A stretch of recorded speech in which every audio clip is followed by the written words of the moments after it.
নমস্কার বন্ধুরা, স্বপ্নাস ডায়েরিতে সবাইকে অনেক ওয়েলকাম জানাই।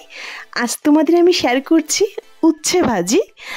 আজ যেভাবে আমি উচ্ছেটা ভাজি করে দেখাবো, যে উচ্ছে একদমই খায় না সেও চেটেপুটে খাবে, মনেই হবে না এটা উচ্ছে ভাজি। তো বন্ধুরা, আশা করছি তোমাদের খুবই ভালো লাগবে। পুরো ভিডিওটি দেখার অনুরোধ রইল।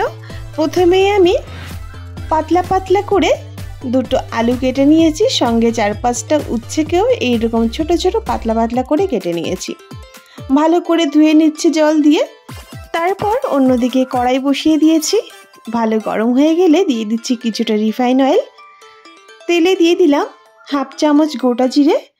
জিরেটাকে খুব ভালো করে ভেজে নিয়ে দিয়ে দিচ্ছি উচ্ছে, আলু আর বড় একটা পেঁয়াজ কুচি।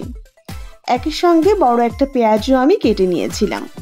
দেখতেই পারছো, তেলের সঙ্গে ভালো করে প্রথম মিশিয়ে নিচ্ছি। এতটা লোভনীয় হয় যে উচ্ছে ভাজি, সেটা তোমরা একবার তৈরি করে খেলে বুঝতে পারবে। ভালো করে তেলের সঙ্গে মিশিয়ে নিয়ে দিয়ে দিচ্ছি পরিমাণ মতো লবণ আর হলুদ। লবণ হলুদ দিয়েও ভালো করে মিশিয়ে নেব। ফ্লেমটাকে হাই টু মিডিয়ামে রেখেই অনবরত নাড়াচাড়া করব। অনেকেই আছে যে উচ্ছেই খেতে যায় না, আর উচ্ছে ভাজি তো পরের কথা। তো বন্ধুরা, তাকে যদি এইভাবে খাওয়ানো হয়, সে বুঝতে পারবে না এটা উচ্ছে ভাজি খাচ্ছে, আর তিতো তো লাগবেই না। লবণ হলুদ দিয়ে ভালো করে মিশিয়ে নিয়েছি। 2 মিনিট পর নিচ থেকে জল বেরিয়ে আসছে। এই টাইমে ফ্লেমটাকে একটু বাড়িয়ে দিয়ে অনবরত নেড়েচেড়ে নিতে হবে, যাতে নিচে লেগে না যায়। 2 মিনিট পর দেখতে পারবে নিচের জলটা শুকিয়ে আসছে।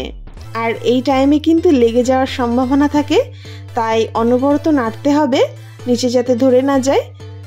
আর এখানে আমি ভাজিটা ঢেকে দেব না, যেহেতু একদম পাতলা করে কেটেছি, তাই ঢেকে দেওয়ার প্রয়োজন নেই।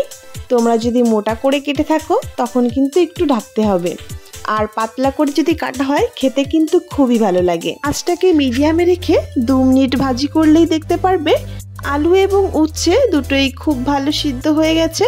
সেই টাইমে 4-5টা কাঁচা লঙ্কা অ্যাড করে দিলাম। এই টাইমে ফ্লেমটাকে বাড়িয়ে দিয়ে, মানে হাই টু মিডিয়ামে রেখে আরও 3-4 মিনিট নেড়েচেড়ে ভেজে নিলেই দেখতে পারবে ভাজিটা পুরোপুরি তৈরি হয়ে গেছে। তো তোমাদের কাছে ফিরে আসছে 3-4 মিনিট পর। ভাজি কিন্তু পুরোপুরি তৈরি। দেখতেই পারছো কতটা লোভনীয় হয়েছে দেখতে, আর খেতেও কিন্তু ততটাই ভালো লাগে। তো বন্ধুরা, রেসিপি আমাদের তৈরি হয়ে গেল। গরম গরম ভাতের সঙ্গে এইরকম উচ্ছে আলু ভাজি যদি হয়, এক থালা ভাত তোমরা নিমেষে শেষ করে দিতে পারবে। গ্যারান্টি দিয়ে বলতে পারি, যারা উচ্ছে পছন্দ করো না তারাও চেটেপুটে খাবে। তো বন্ধুরা, প্লিজ এইভাবে একবার হলো ট্রাই করতে পারো, আর আমাকে কমেন্ট করে জানিও যে কেমন লেগেছিল। আশা করছি তোমাদের খুব ভালো লাগবে। যদি রেসিপিটি ভালো লেগে থাকে, প্লিজ আমার চ্যানেলটি সাবস্ক্রাইব করে আমার পাশে থেকো, আর বন্ধুদেরকেও শেয়ার করে দিও। তো বন্ধুরা, আজ ভিডিওটি এ পর্যন্ত শেষ করছি। সবাই অনেক ভালো থেকো, সুস্থ থেকো।